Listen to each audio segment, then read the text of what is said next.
Okay, hey everyone, welcome back to the IvanVentures Podcast, where we break down money, investing, and the economy in a way that, actually makes sense. I'm your host, Ivan, here with my awesome co-host, Mela, and of course, Miklo the cat, who, I think he's sleeping over there, only shows up when we talk about tuna prices.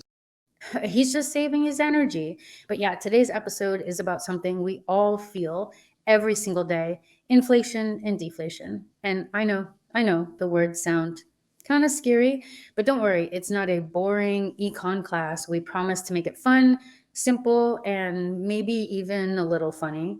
Exactly. If you've ever wondered why your grocery bill keeps getting bigger, or why gas prices change faster than your mood, or why your grandparents keep saying, back in my day, Coke was a nickel, this episode is for you. They really do say that. My grandpa still talks about it. Right? So let's just dive right in. Let's start with the big one, inflation. In the simplest terms, inflation is just when prices go up over time. Your money slowly buys less and less stuff. It's kind of like when you open a bag of chips and realize half of it is just air, except this time it's your wallet that's losing air. That is the perfect analogy, and it feels just as disappointing too. But here's a real example. Back in 1970, a McDonald's hamburger cost, get this, 18 cents. 18 cents. That's less than the tax on a hamburger today. Seriously, today it's around $2 or more, depending on where you are. It's the same burger, just way, way more expensive. That's inflation in action. And it's not just burgers, it's everywhere. Gas prices, rent, groceries, concert tickets, your Netflix subscription, basically everything you buy. Inflation is the reason your $20 bill from, say, 10 years ago doesn't stretch nearly as far today. Oh, for sure. Here's a fun fact for you. In 1920, you could buy a movie ticket for about 25 cents. Today, it's like, what, $15 for the ticket? And don't even get me started on the $10 popcorn. The popcorn is the real crime. But, it's interesting. Inflation isn't always a bad guy. A little bit of it is actually considered healthy for the economy. The Federal Reserve, they're like the big boss of U.S. money. They actually aim for around 2% inflation a year. Right. So it's like a slow, steady increase, just enough to keep the economy moving and, encourage people to spend and invest, but not so much that we all panic at the grocery store. Exactly. It keeps the wheels greased, so to speak. But what actually causes it? Like, where does it come from? Okay, so what causes inflation? Well, there are two big things, really. The first is called demand pull inflation. This happens when everyone wants to buy something, but there's just not enough of it to go around. Oh, okay. So like when the PS5 first came out. Exactly. People were reselling them for triple the price online. That's demand just going absolutely wild. Too many people chasing too few consoles. I remember that. It was chaos. Okay, so that's one. What's the other one? The second one is cost push inflation. And this is when it just costs more to make stuff. For example, if gas prices suddenly shoot up, then everything that needs to be shipped, from your Amazon packages to the tomatoes at your grocery store, gets more expensive too. The companies push that extra cost onto us, the consumers. Right. That makes sense. And then sometimes it's just, a combo of things.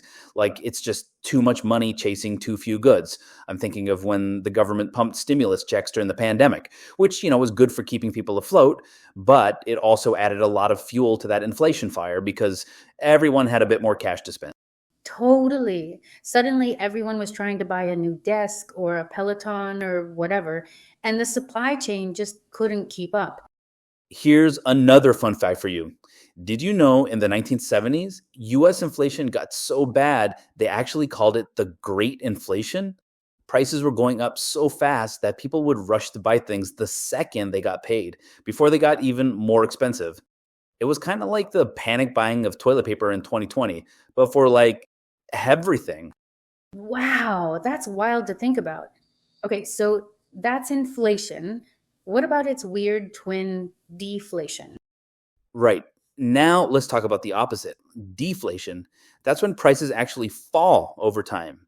And on the surface, that sounds awesome, right? I mean, who wouldn't want cheaper gas and groceries? Sign me up. Yeah, it sounds like a dream. But here's the catch. If people expect prices to keep dropping, They stopped buying things. Think about it. Why would you buy a new car today if you think it'll be $1,000 cheaper next month? You wouldn't. You'd wait. And if everyone waits, Exactly. Businesses lose money, they have to lay people off, and the whole economy just slows way, way down. It can create this really nasty downward spiral. so cheaper stuff is bad? That feels so counterintuitive. It really is. During the Great Depression in the 1930s, prices dropped by 25% in just a few years, which again might sound nice, but wages dropped too. A lot. Imagine your paycheck shrinking every month. Ouch. Yikes. Okay, so I get it now. It's like Goldilocks, isn't it? Too much inflation is too hot, deflation is too cold, but that little 2% is just right. It keeps the economy comfy. The Goldilocks economy. I love that. So, okay, let's bring this back home. What are some real life examples we see every day? Let's do it. Gas prices are the obvious one. Remember when gas was under $2 a gallon? I mean, it feels like a lifetime ago. Oh my gosh, yes. Yeah, those days are long gone. Now it's often $4 or more, depending on where you live. That's a huge jump. Okay, how about housing? This one's painful. In the 1990s, the average US home cost around $120,000. Today, it's closer to 400,000. Ouch. Don't remind me. I'm trying to buy a house. It's brutal out there.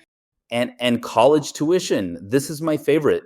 In 1980, tuition at a public university averaged about $3,500 a year. Today, it's over 10,000, and that's not even counting books, ramen, and late night pizza. Oh, for sure. And don't forget sports tickets. I saw this the other day. Back in the 1960s, you could go see an NFL game for $5. $5. Today, some tickets are over 500. Inflation hits football fans hard too. It really does. So basically, if your grandparents sound like they're exaggerating when they say things were cheaper back in their day, they're not. They are 100% correct. Inflation just makes the past look like a bargain bin. So true. Okay, I think it's time for a little break. What do you say? All right, podcast listeners, it's trivia time. Which country had the absolute craziest case of hyperinflation? That's inflation on steroids in modern times. Was it A, Argentina, B, Zimbabwe, or C, Germany? Ooh, that's a good one. I feel like I've heard stories about Germany, but I'm gonna go with Zimbabwe. Final answer. And you are correct. Mela for the win. Yes. What was the number? It was something insane, right? It was astronomical. The answer is Zimbabwe. In 2008, inflation there hit, wait for it, 79.6 billion percent. Billion with a B. That's not even a real number. People were carrying wheelbarrows full of cash just to buy a loaf of bread. Can you imagine walking into Starbucks with a backpack full of bills just for one latte? Your arms would be tired before you even got your coffee. And here's a bonus for you. Since you mentioned Germany, in the 1920s, it was so bad there that kids would play with stacks of money as building blocks because the currency was literally cheaper than buying actual toys. That's how worthless it became. That's absolutely bonkers. I think I just heard my cat Miklo meow from the other room. See, even Miklo says, no thanks, I'll take treats instead of cash. He knows what's up. He's a smart cat. So, okay, let's bring it all together. Why should people actually care about this? Well, because it affects everything your daily life, your groceries, your rent, your savings, your job. When inflation is too high, your paycheck feels smaller because it buys less.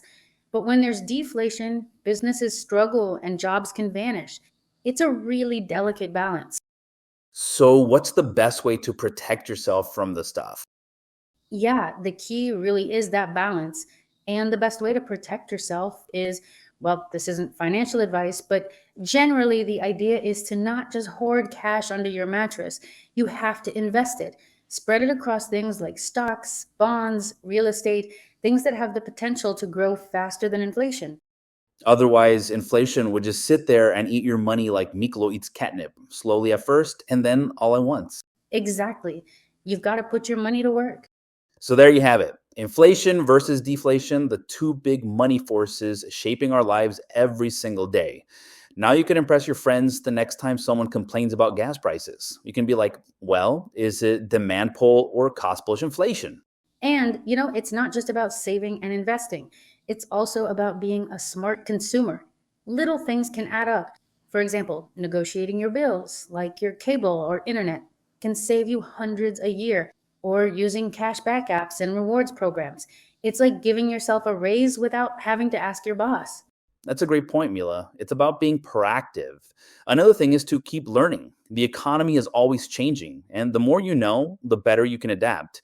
Read books, listen to podcasts like this one, and stay informed about what's happening in the world. Knowledge is your best defense against economic uncertainty. And sound super smart while doing it. Thanks so much for tuning into IvanVentures, everyone.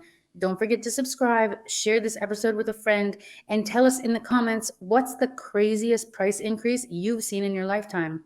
Yeah, we'd love to hear it. Until next time, live smarter, healthier, and more inspired. And remember, your money should be working harder than inflation. See you soon.